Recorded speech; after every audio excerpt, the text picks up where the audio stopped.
The farmer who was always grateful long ago. In a quiet little village surrounded by golden fields of wheat and tall coconut trees, lived a farmer named Haroon.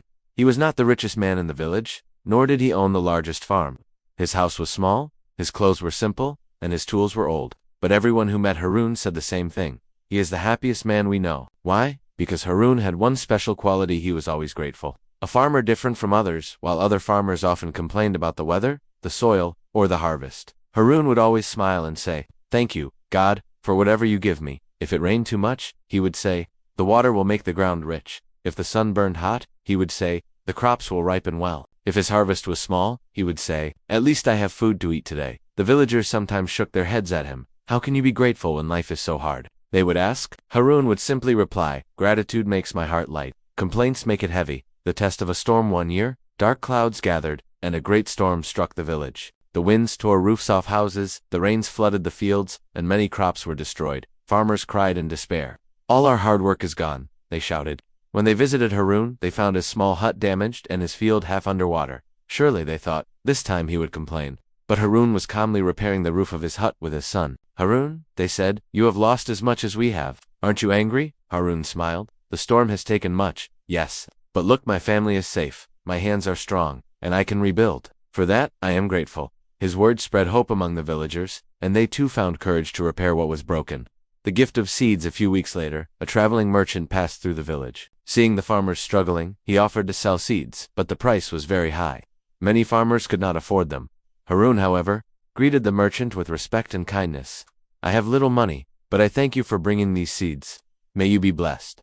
The merchant was surprised. Most people had argued with him, saying his prices were unfair. But Haroon's gratitude touched his heart. He said, "Farmer, I see goodness in you. Here, take these 3 bags of seeds as a gift. No payment needed." The villagers were astonished. "Why did he give them to you?" they asked. Haroon replied, "A grateful heart invites kindness from others." The harvest of gratitude. That season, Haroon planted the seeds carefully, tending them with love and patience.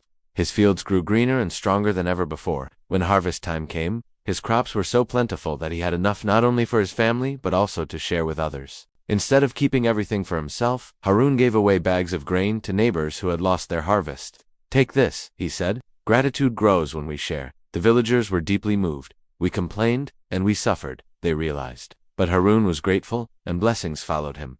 The visit of the king. One day, the king of the land visited the village in disguise, curious to see how his people lived. He stopped at Haroon's humble hut and asked for water. Haroon welcomed him warmly, offering cool water and a small meal of bread and fruit. "I have little, but you are most welcome," he said with a smile. The king asked, "Are you satisfied with such a simple life?" Haroon replied, "Yes, I am. Each sunrise is a gift, each breath is a blessing, each grain of food is enough to be thankful for."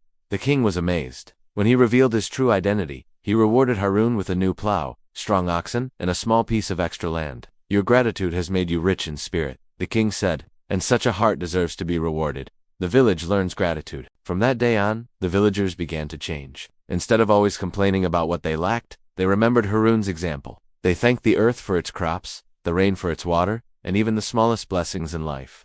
The village grew happier, not because they became wealthier, but because they learned to be grateful. And whenever someone forgot, they would go to Haroon's farm, where he still worked with his old tools, smiling and saying, "Gratitude is the seed of happiness." Moral of the story: true happiness doesn't come from wealth or possessions, but from a grateful heart. When we appreciate what we have, life becomes richer and more beautiful.